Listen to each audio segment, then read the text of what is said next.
যুদ্ধের সঙ্গে যখন 1 মাসের গণ আন্দোলনকে তুলনা করা হয় তখন মুক্তিযুদ্ধকে ছোট করা হয়। আমি মনে মনে ভাবি হয়তোবা আমি মরে গেলেই ভালো হতো। মুক্তিযুদ্ধ এত সহজ জিনিস না।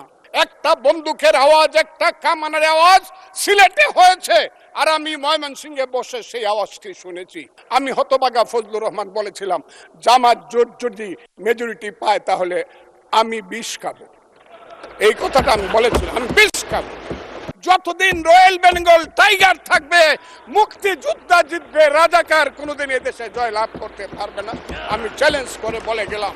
কারণ মুক্তিযুদ্ধ প্রশান্ত মহাসাগরের সঙ্গে ডুবার তুলনা করা যেমন, হিমালয় পর্বতের সঙ্গে টিলার তুলনা করা যেমন, মুক্তিযুদ্ধের সঙ্গে 5ই আগস্টের তুলনা করা ঠিক তেমনি। আমি আজকে খুব পরিষ্কারভাবে বলতে চাই, মুক্তিযুদ্ধ এবং স্বাধীনতা সংগ্রাম একদিনে বাঙালি জাতির হয় নাই।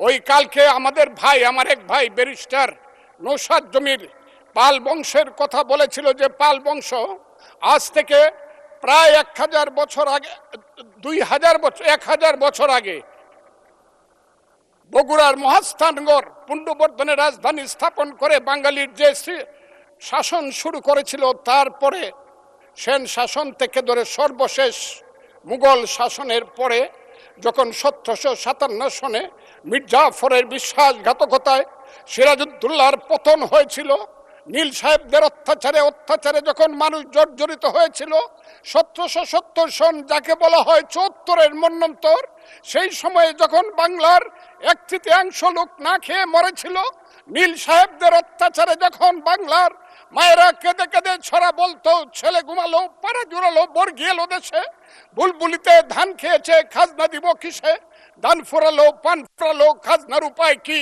আর কটা দিন সবুর করো রসুন বুনেছি। সেই যে ব্রিটিশের বিরুদ্ধে যুদ্ধে বাংলার মানুষ প্রথম নেতৃত্ব দিয়েছিল, সেই নেতৃত্বের মাধ্যমেই আমরা দেশ স্বাধীন করেছিলাম। বেশি বেশি গোল্ড কিনে হাফ গ্রাম গোল্ড বার জিতে নিন প্রতিদিন। আমি আজকে আপনাদেরকে বলি, 2005 সন থেকে ধরে 8 সনে ক্ষুদিরাম মের ফাঁসি, যে ফাঁসিতে গান হয় বাংলায় আজও একবার বিদায় দেমা ঘুরে আসি, সেই প্রফুল্ল চাকির ফাঁসি, এই যে যুদ্ধ, তারপরে চিত্তরঞ্জন দাস, এরপরে 190 বছর পরে একজন বাঙালি মুসলমানের সন্তান, বাড়ি তার বরিশাল, সিরাজউদ্দৌলার পরে প্রথম বাংলার সিংহাসনে বসলো। ওই দিন দেখলাম 2 জন মন্ত্রী সাহেব বললেন উনি মুখ্যমন্ত্রী। নো, 1937 সনে যখন শেরে বাংলার সিংহাসনে বসেছিলেন তখন উনি প্রধানমন্ত্রী ছিলেন। সেই শেরে বাংলা ফজলুল হক, হুসেন শহীদ সোহরাওয়ার্দী, দেশ থেকে দেশান্তরে গিয়ে সুভাষ বোস, মৌলানা আব্দুল হামিদ খান ভাসানী, বঙ্গবন্ধু শেখ মুজিবুরেরা বাংলাদেশের স্বাধীনতা সংগ্রামের ভিত্তি স্থাপন করেছিল। সেই ভিত্তির উপরে দাঁড়িয়েই 1971 সনে আমাদের নেতা সেই শহীদ জিয়াউর রহমান বলেছিলেন প্রথম নিজের নামে, আই শহীদ Zia, I major Zia do hereby declare the independence of Bangladesh, প্রথম নিজের নামে, পরে বঙ্গবন্ধুর নামে। আমি আজকে আপনাদের কাছে বলতে চাই, মুক্তিযুদ্ধ এত সহজ জিনিস না। আপনি যে এখানে বসে আছেন, আপনি যে সালুটি করে যুদ্ধ করেছিলেন 4 দিন, কত লোক মারা গিয়েছে, কত সন্তান শহীদ হয়েছে, একটা বন্দুকের আওয়াজ, একটা কামানের আওয়াজ সিলেটে হয়েছে, আর আমি ময়মনসিংহে বসে সেই আওয়াজটি শুনেছি।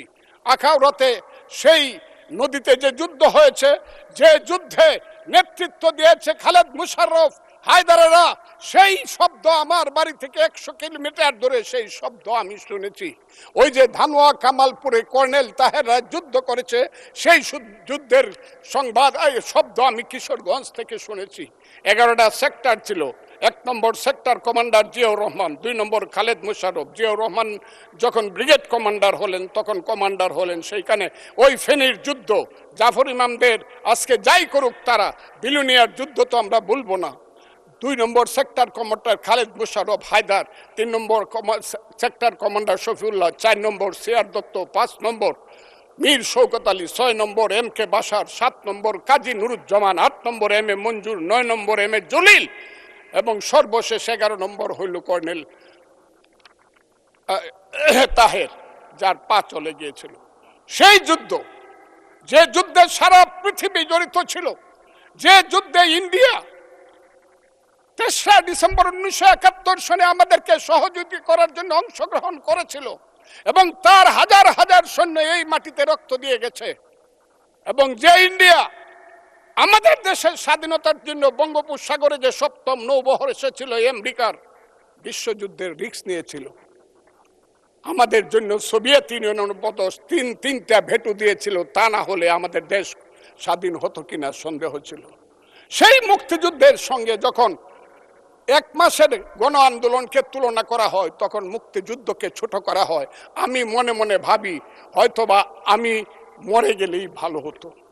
আমি আজকে আপনাদের কাছে প্রশ্ন রাখতে চাই, 5ই আগস্টের পরে কি হলো? আমাকে একটু 5ই আগস্টের পরে কি হলো আপনারা জানেন। এইখানে ইউনূস সরকার ছিল, আমি শিল্পকলার সামনে থাকি, একটা গান হইতে পারে নাই, একটা নাটক হইতে পারে নাই, একটা লালনের গীতি হইতে পারে নাই, একটা বাউল গান হইতে পারে নাই। সব কিছু কালো শক্তি ধ্বংস করে দিয়েছিল। তারা বলেছিল কোন মুক্তিযুদ্ধ হয় নাই, 47-এর যুদ্ধ হয়েছে, আর 24-এর যুদ্ধ হয়েছে, আর 71-এ গন্ডগোল হয়েছে। সেই দিন মুক্তিযোদ্ধা হিসাবে আমি বলেছিলাম, আমি বলতে পারবো কিনা কথাটা আপনি, এই আলবদর রাজাকারের বাচ্চারা, এখনো কিন্তু ফজলুর রহমানদের মতো মুক্তিযোদ্ধারা জীবিত আছে। এই দেশে মুক্তিযুদ্ধ হয়েছে, মুক্তিযুদ্ধ সত্য, 30 লক্ষ লোক জীবন দিয়েছে, এটাও সত্য। এই যুদ্ধের মধ্য দিয়েই আমরা সেদিন তাদের সঙ্গে যুদ্ধ করেছি। আমার বাড়ির সামনে মব হয়েছে আমাকে হত্যা করার জন্য। সেদিন আমি আজকের পুলিশকে ধন্যবাদ দিল, আজকের মিলিটারিকে ধন্যবাদ দিব। 10 মিনিটের মধ্যে আমার বাড়ির সামনে তারা গিয়ে উপস্থিত হয়েছে আমাকে বাঁচানোর জন্য। অনেক চক্রান্তের মধ্য দিয়ে ইলেকশন হয়েছে। সেই ইলেকশনে তারা কি করেছে, আজকে যারা আমার ডান দিকে বসে আছে তারা কি করেছে, একদিন তো আমরা ভাই ছিলাম নাকি? তারা যা করেছে সেটা কল্পনা করার মতো না। যত চক্রান্ত করেছে, সেই চক্রান্তের ভিতর দিয়ে যখন তারা প্রচার করতে শুরু করলো তারা বাংলায় 2/3 মেজরিটি পেয়ে তারা পাস করবে, আমি হতভাগা ফজলুর রহমান বলেছিলাম জামাত জোট যদি মেজরিটি পায় তাহলে আমি বিষ খাবো। এই কথাটা আমি বলেছিলাম, আমি বিষ খাবো। হ্যাঁ, কথাটা সত্য, আমি বলে যাচ্ছি। এবং তারা কোনোদিন যুদ্ধে জয়লাভ করতে পারে না, রাজনৈতিক যুদ্ধে, কারণ তাদের পূর্বপুরুষ বাংলাদেশ চায় নাই। বাংলাদেশ যদি থাকে, এই বাংলায় শুধু বেলিচা মিলিয়ার জুই ফুল ফুটে না, এদেশে রক্তগোলাপ রক্ত জবাও ফুটে, এদেশের জঙ্গলে শুধু কোকিল ডাকে না, এদেশের জঙ্গলে রয়্যাল বেঙ্গল টাইগারও থাকে। যতদিন রয়্যাল বেঙ্গল টাইগার থাকবে, মুক্তিযোদ্ধা জিতবে, রাজাকার কোনোদিন এদেশে জয় লাভ করতে পারবে না। আমি চ্যালেঞ্জ করে বলে গেলাম। আমি আজকে আপনাদের সামনে আরো কিছু বলতাম, কিন্তু আমি টাইমটা দেখতে চাই, আরেকটা কথা বলতে চাই।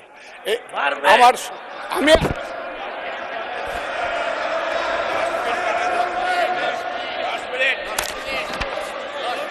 আমাকে 5 মিনিট সময় দেন, আমি শেষ করে ফেলবো।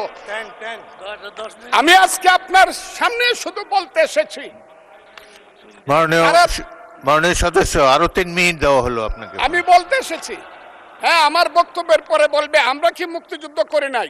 যেমন বিরোধী দলের নেতা বলেন, ওনাকে আমি অসম্মান করি না, সব সময় মাননীয় বলে কথা বলি, কিন্তু উনার দলের লোকজন এখানে বসে আছে, তারা আমাকে ফজা পাগলা বলে কথা বলে। উনি একদিন এটা বলে তারা নাকি সভ্য, তারা নাকি ইসলাম। এবং উনি যে বলতেছে, ওদিন বললো যে আমার দাড়ি পাকা, আমার চোখের সমস্ত পাকা, উনি আমার চেয়ে 10 বছরের ছোট। আমার বয়স 78 বছর, আমি 48 সনে জন্মগ্রহণ করেছি, উনি 58 সনে জন্মগ্রহণ করেছে। কথাটা সত্য না মিথ্যা? মাননীয় সদস্য, আমি ওনাকে, আপনাকে কেউ এই ধরনের উক্তি করেছে আপনার সম্বন্ধে? এরকম তো সংসদে কেউ বলে নাই তো। এরকম না বলছি, করেছে। আপনি কেন নিজে টেনে? করেছে আছে এখানে উপস্থিত। আমি আজকে আপনাকে বলতে চাই, বলতে থাকেন, আপনি বলতে থাকেন।